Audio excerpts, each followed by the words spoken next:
transportasi massal, transportasi umum itu tidak diukur dari laba, tetapi adalah diukur dari keuntungan sosial. Social return on investment. Hai, ketemu lagi di Obadi.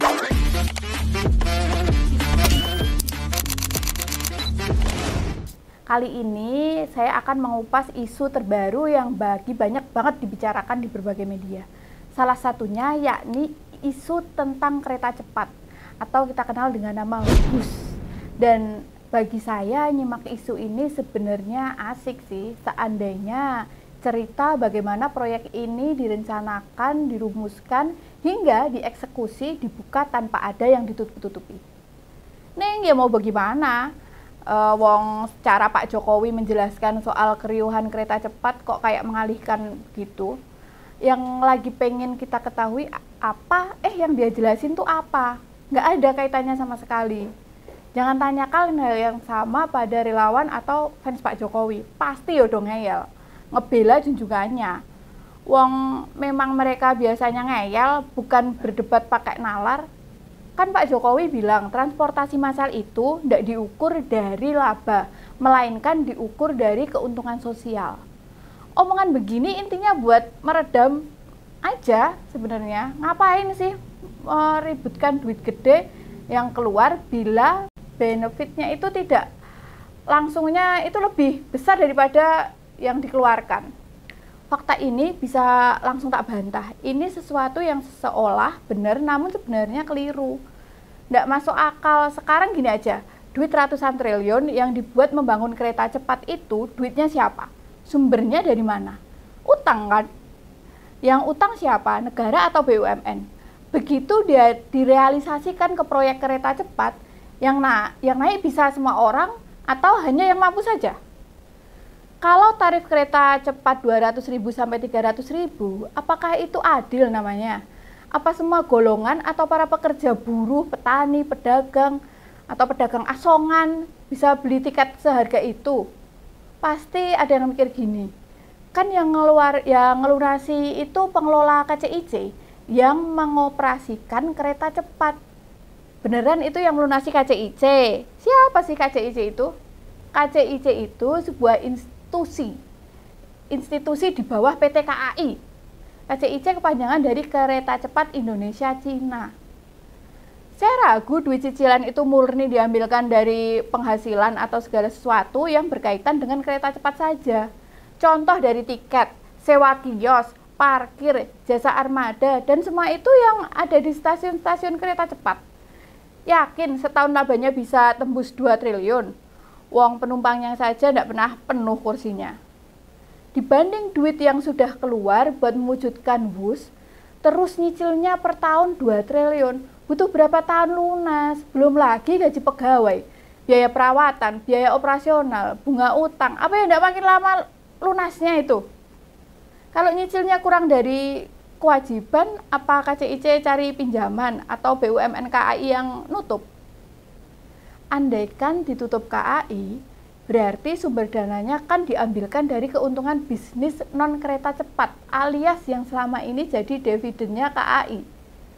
Baik dari jualan tiket atau jualan tiket kereta eksekutif sampai ekonomi, layanan jasa, parkir, sewa kios, serta usaha lainnya.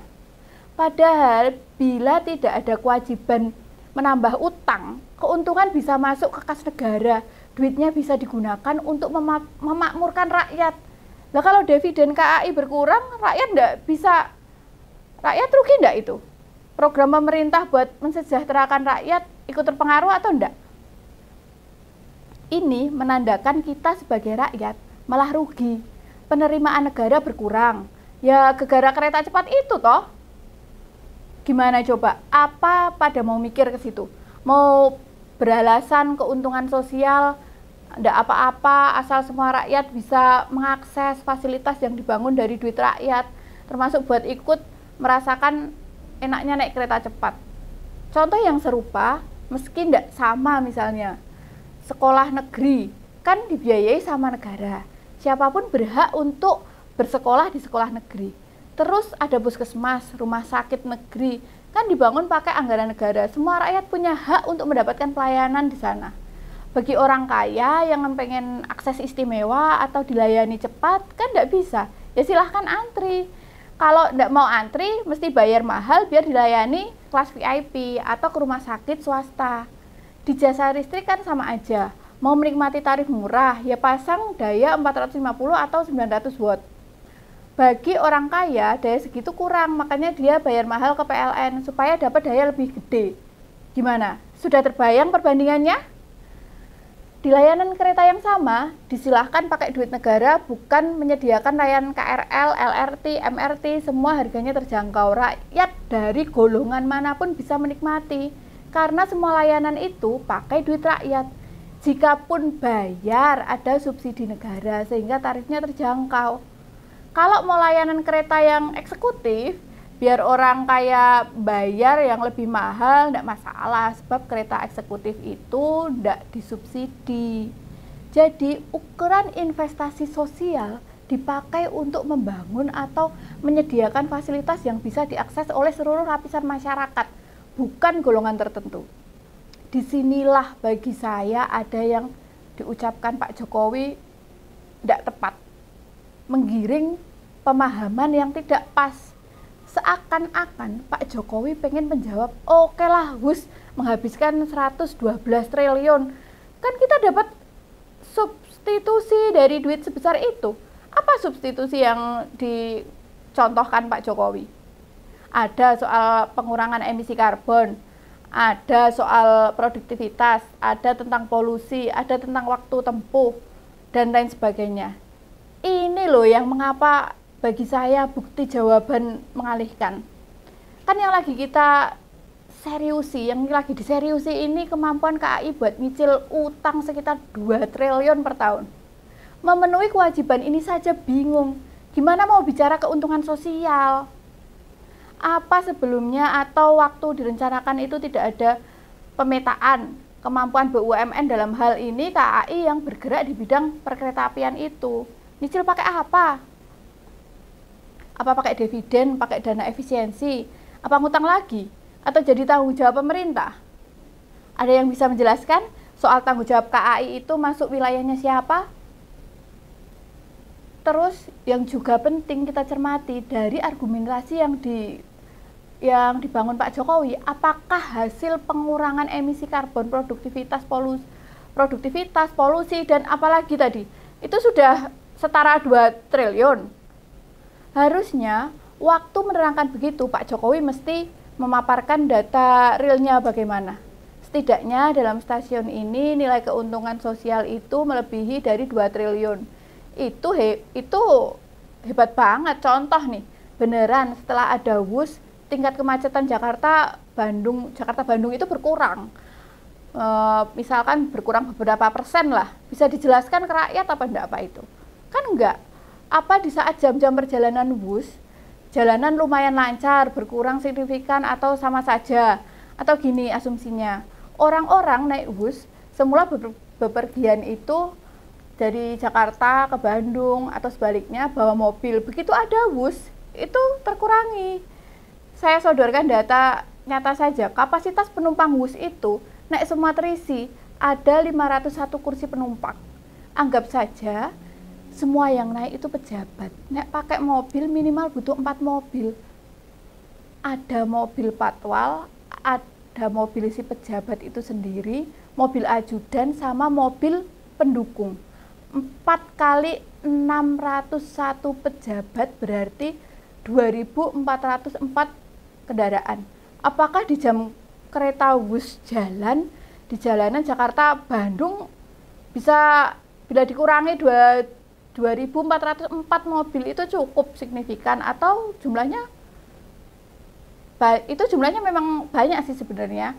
Apa semua penumpang WUS pasti pejabat?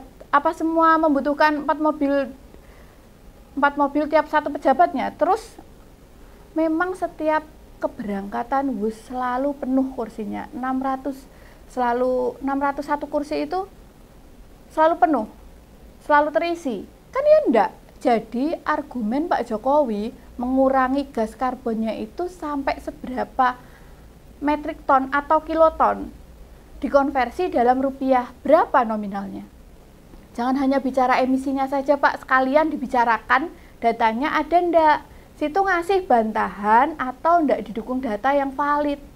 Yang ngomong doang berarti kan semua pengguna WUS kalau berpergian balik ke Jakarta atau ke Bandung dipastikan memakai mobil pribadi. Ndak ada yang pakai kereta, travel atau bus. Kalau memang argumentasinya pengurangan emisi, ya mana datanya? Itu soal emisi. Terus tadi juga bilang contoh keuntungan sosial yang lain. Dalam hal produktivitas, tak akui berada dalam kereta WUS, meski saya belum pernah naik, sangat nyaman buat pekerja. Dan bisa cerita enggak sebesar apa para penumpang WUS bekerja atau produktivitasnya itu jadi berlipat. Ini agak pusing juga, gimana ngukurnya? Oh mungkin gini, anggap saja bisa selain pakai WUS, orang butuh waktu 3 jam perjalanan. Sementara menaiki kereta cepat hanya 45 menit. Anggap saja perjalanan nunggu sama jalan dari dan ke stasiunnya itu total 15 menit. Artinya sejam. Nek prakteknya pasti lebih dari itu. Di sini terlihat selisihnya 2 jam perjalanan. Belum lagi bila dia dalam kereta bisa diselingi mengerjakan pekerjaan kantor juga. Kalau begitu, buat pendapat nilai atau hitungan materi, catat saja pegawai-pegawai yang rutin pakai WUS. Dulu naik kendaraan biasa, pekerjaan tertunda itu mulai nilainya berapa rupiah. Nah, baru semua ditotal sehingga didapat omongan produktivitas meningkat. Itu beneran ada angkanya pasti. Kan ini tidak semua pengguna WUS itu pekerja. Banyak yang masih sekolah, mahasiswa, pensiunan, bahkan anak-anak. Kan tidak bisa dihitung tuh. Dalam ukuran produktivitas, itu baru 2 hal. Kalau tak jabarkan keuntungan sosial yang lain nanti tidak kepanjangan. Wes, itu saja dulu. Ada yang bisa bantu jelasin ke saya nggak? Atau konten ini tolong dikirimkan ke Pak Jokowi. Biar direspon gimana hitung-hitungannya. Dah ya, segitu dulu. Sampai ketemu di Obadi selanjutnya.